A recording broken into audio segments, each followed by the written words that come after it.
I simply care about people. I don't know about other people, but I can't take in the things that are happening on this planet. A 50% extinction of life forms on this planet within a few decades. Are you thinking, hell, we got way too many species anyway? Well, the planet is an ecosystem. It's like one giant life form. It was once, not so long ago, really healthy.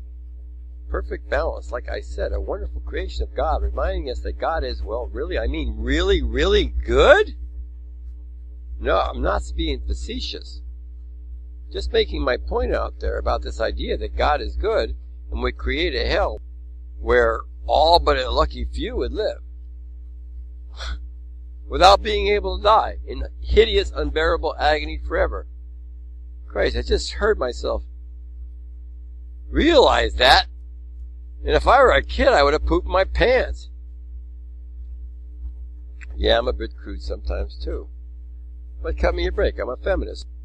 Have been one since before it was invented.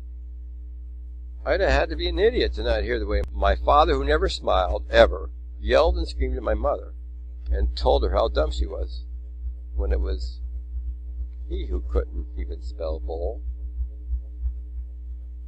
No, Dad, it's not B-O-L-E. And I'm sorry you were so miserable your whole life.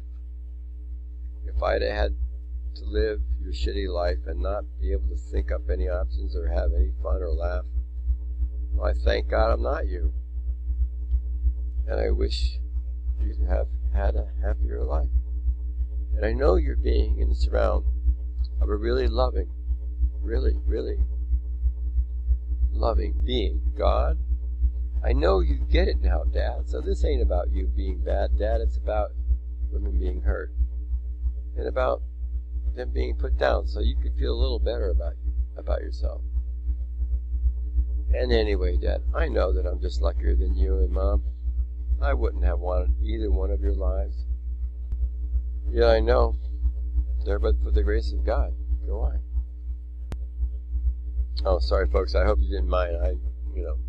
If it comes up every few years or whatever to think of your dad who passed on years ago and have a heart-to-heart like you can do only now when he's in the loving surround and not screaming at you, well, I recommend to anybody that they do any of those kinds of things that they can when it comes to them.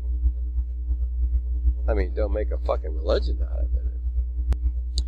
Okay, finishing up here. If you care about what's going on and think we should wake up,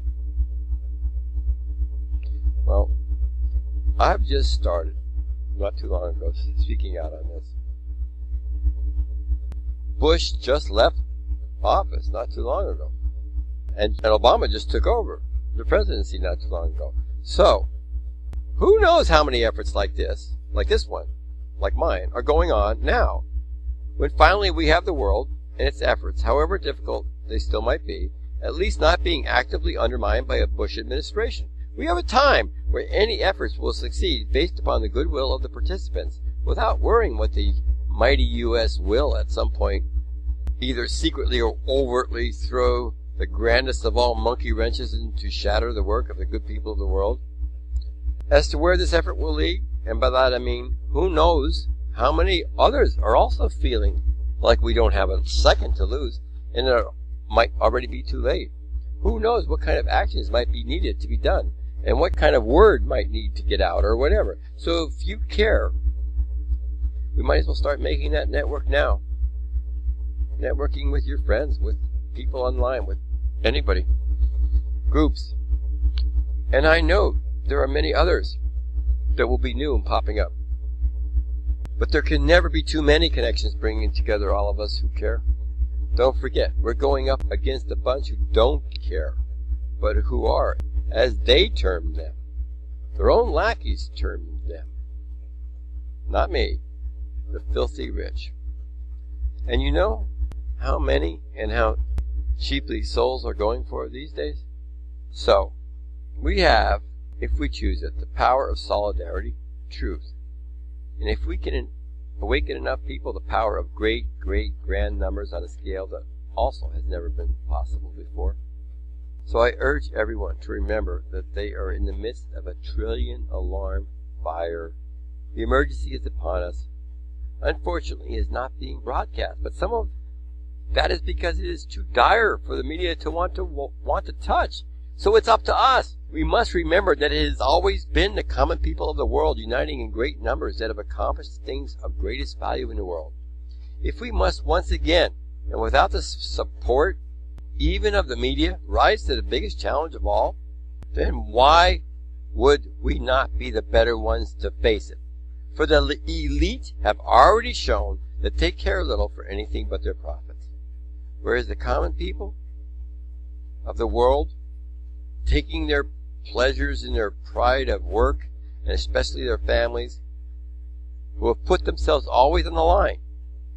We need only to remember that it is not for us, or even for all the innocent creatures of the world, though that would be huge motivation for many, certainly for me, but if only so that our children and grandchildren will not suffer, will get to live, and hopefully will be awarded at least the chance that other generations got for a full life. We must give our all.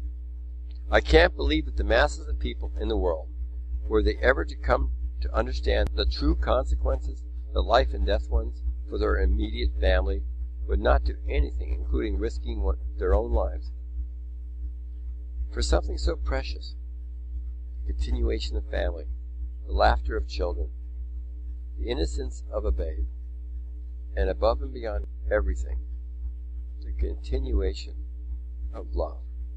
Sweet, sweet, ever-growing and expanding love,